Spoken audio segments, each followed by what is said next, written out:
یاد رکھو ارکان اسلام میں سے کسی کا بھی کوئی مذاق اڑا دے وہ کافر ہو جاتا ہے۔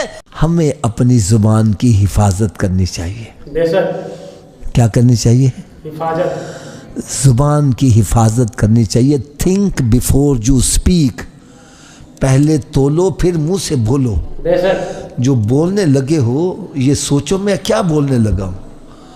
ہم سوچتے ہی نہیں ہیں، خاص طور پر جب ہم چار دوستوں کی محفل میں بیٹھے ہوں، پھر تو اللہ تعالیٰ معاف کرے مادر پدر ہی آزاد،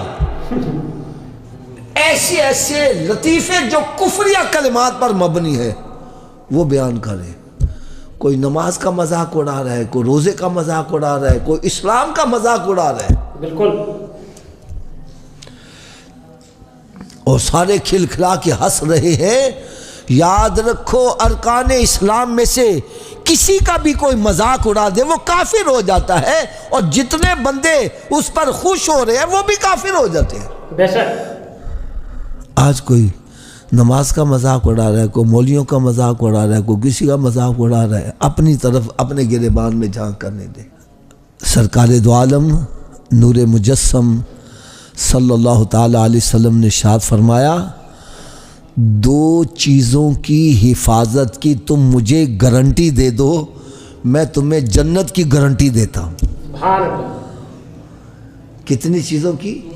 دو دو چیزوں کی حفاظت کی تم ذمہ داری دے دو، تم ذمہ داری اٹھا لو، دین کی حفاظت کی تم گارنٹی دے دو، میں تمہیں جنت کی بشارت دیتا ہوں۔